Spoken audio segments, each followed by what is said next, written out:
Okay, so the next particle, thank you, Danica. So the next particle I'm going to do is the beta particle.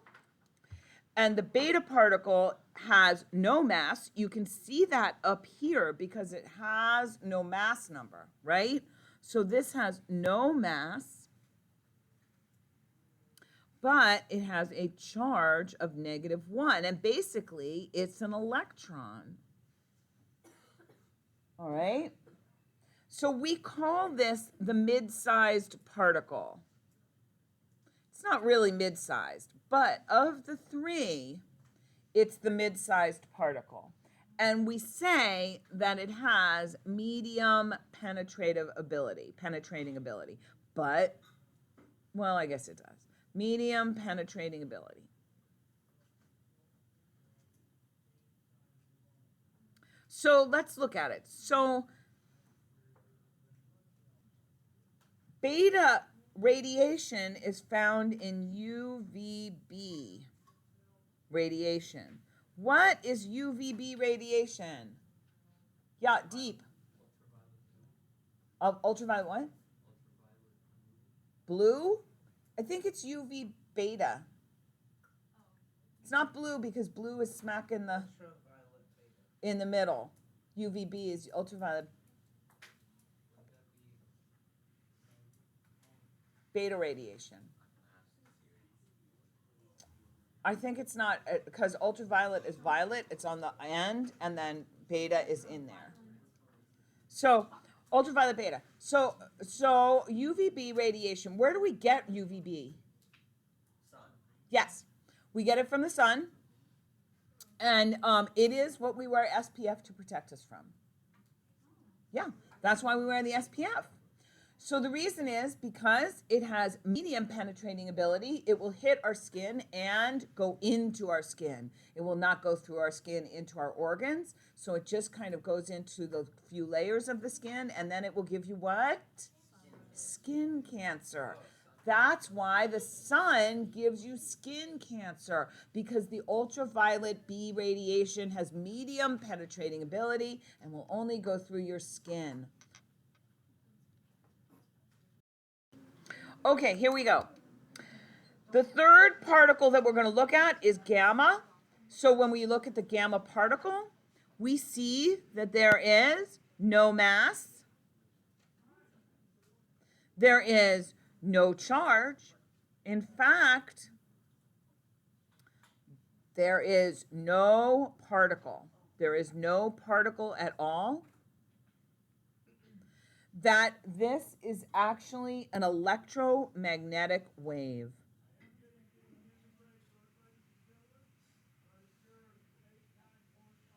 In fact, the gamma particle is actually a wave. It is on the electromagnetic spectrum. It is the lowest wavelength, highest frequency wave that is listed on the electromagnetic spectrum. It is higher than X-rays. It is higher than the wavelength that they use for radiation in chemotherapy, like in therapy and radiation. So this wavelength is enough that it can penetrate your skin and get right into your organs and disrupt your DNA. So it is what would cause mutations in fertility. It is what would cause cancer in your kidney. It's the really, really bad one.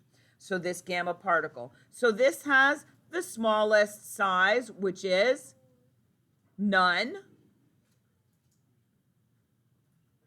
No size. And it has the highest penetration. So again, if we look back, we would see that the largest size has the lowest penetration. Then there's the middle size with the medium penetration, and the smallest size with the highest penetration. Yes?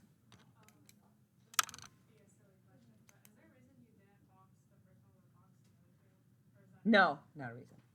Okay, next. If we look at some of the other ones, we would see the proton, which is a hydrogen atom without an electron, so it has a positive charge.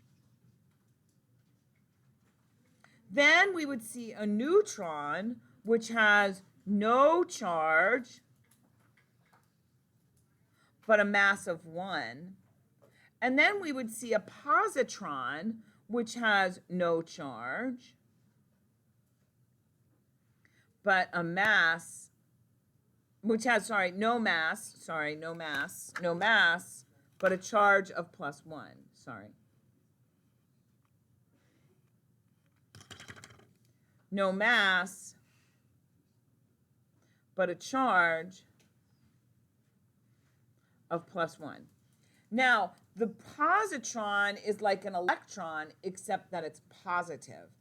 When you pull it off of a proton, it makes a neutron. Kelsey. Okay. Rachel and Colton, knock it off.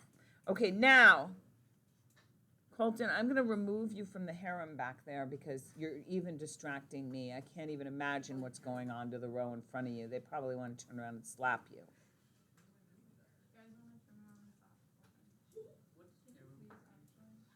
So, no mass and a charge of +1. Lastly, yes?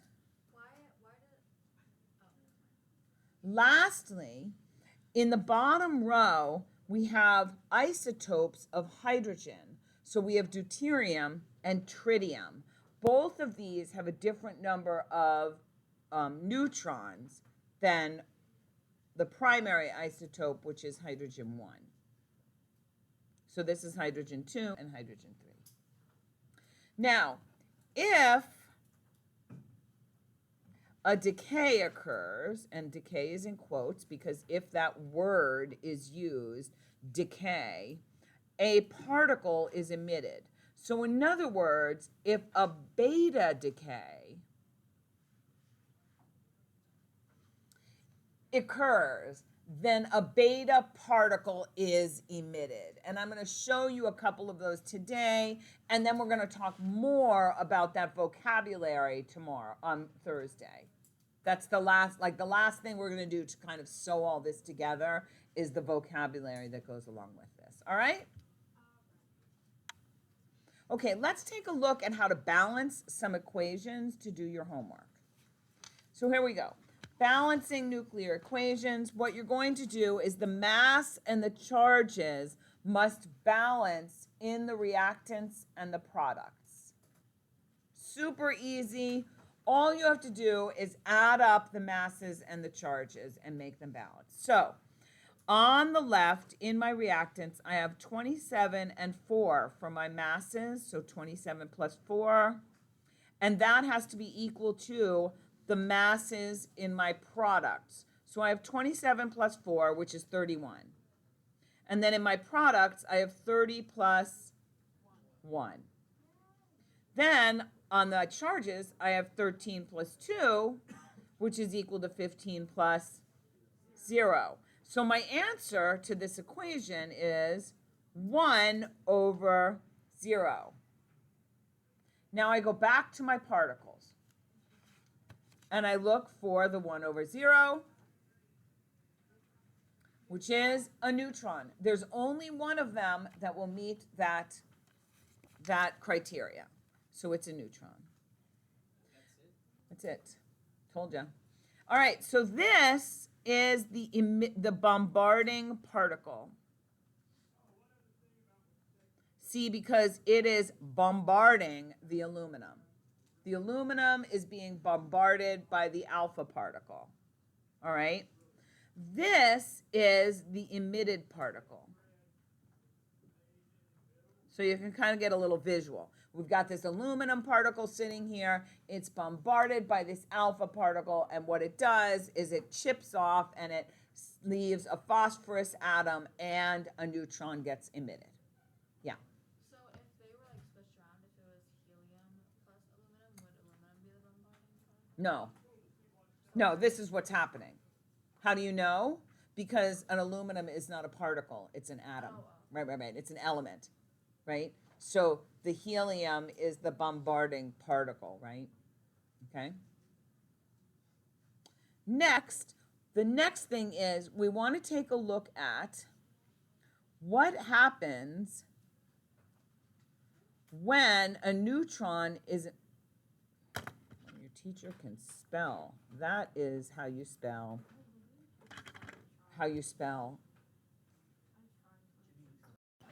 Okay. Next, we want to take a look at what happens when a neutron is emitted. Because on your review sheet, you kind of have to take a look at for the three big particles, alpha, beta, and gamma. So we're just going to take a look at two of them as examples. What happens to the mass number when a neutron is emitted? Well, the mass number decreases by 1. How do you know that? Because it's right here. Has to decrease by 1 and be in the neutron, right?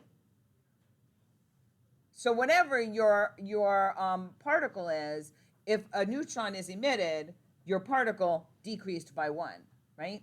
What happened to the charge? Nothing. No change. How do we know that? Because the neutron has a 0 there. So there's no change in the charge. Okay? Got it? All right, let's look at another one. Here we go. I have 37 here, and I have 35 and 4 here. So it's going to have a 2 on the top and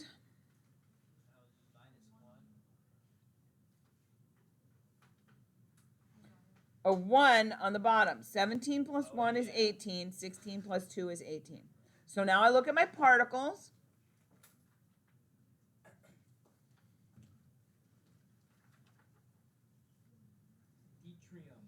Yep, deuterium. So this is a hydrogen isotope. Okay? Next.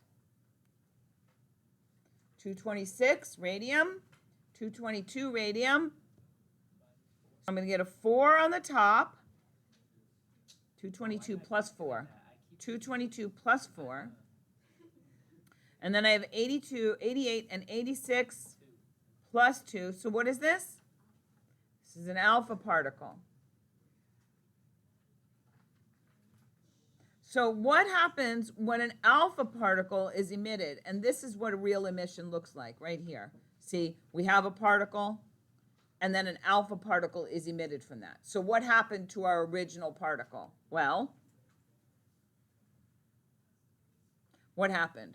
Mass number. So from our original particle, what happened? Yeah, so it decreased by 4, right? It decreased by 4. Okay, charge. What happened? Decreased by 2, and then we also probably, by 4, by 2, we also probably want to add neutrons decreased by 2 too, right? Which, if I add this up, there's my 4 for my mass number. See that? So what happened was my master particle over here lost 2 protons and 2 neutrons. Yeah. So how would you know that it's an alpha particle and not a helium particle? Because they're both. But they're the same thing. Look. So it doesn't matter. See this? This is just another way of writing alpha particle, because the helium particle here has a +2 charge. So it's just another notation. So you could write it either way. Yep. Just make sure you include the +2 charge. Okay? Because there's no electrons attached to that alpha particle. That's a great question. All right? Okay, so here we probably want to include the 2 neutrons and the 2 protons because they add up to the 4 for the mass number. See that? Okay? All right, fluorine. 17 over 8. Uh-oh. I don't think we have any particles that meet that criteria. So what am I going to do?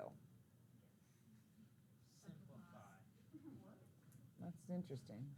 It's not a fraction, but that was a good idea. But it's not a fraction. Subtract them. Periodic table. Who said that? Oh, very nice, Andrew. Okay, the reason we're going to go to the periodic table is because that 8 on the bottom, look, it's also the atomic number. See that? It's also the atomic number. The only reason we're looking at this particle list is because nobody has nobody meets the characteristics of these particles except the particles. Does that make sense? But somebody does meet these two characteristics. Who is it? Oxygen, right. It's an isotope of oxygen. All right? Okay, so look, you can see now what happens when a positron is released. What happens to the charge when a positron is emitted? It decreases, right? The charge decreases. The atomic number goes down. Does it ever increase? Yeah, when an electron is released, right? When a beta particle is released. Because look, if I took this, 17/9, fluorine, right, fluorine, and then I released an electron, so -1 here, and an electron, what would I add to it?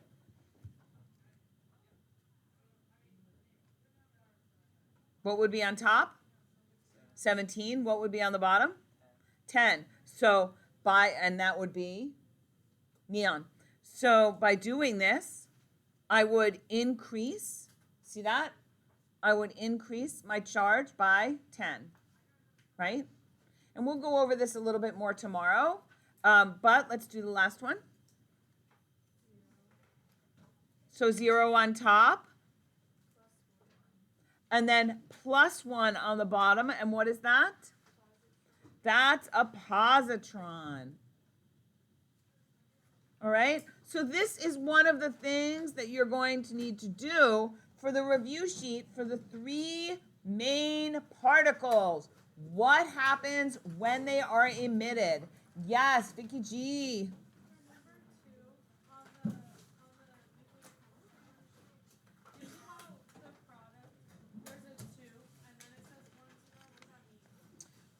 So there's 2 neutrons. Hang on, number 2? Right, so on this, there are actually 2 neutrons. So that would be 2 here, right? So I would have 63 plus 2 is 65 minus 2 neutrons, so that's -2. So it's like minus.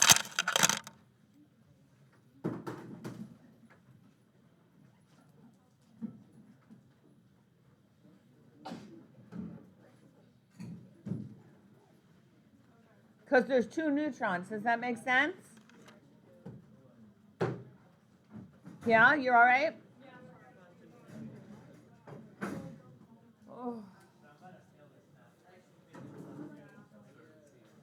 Okay, stay in your seats, please. Next quarter, I'm going to have to get rough. So I got to move Colton, too. I got to make seat changes again.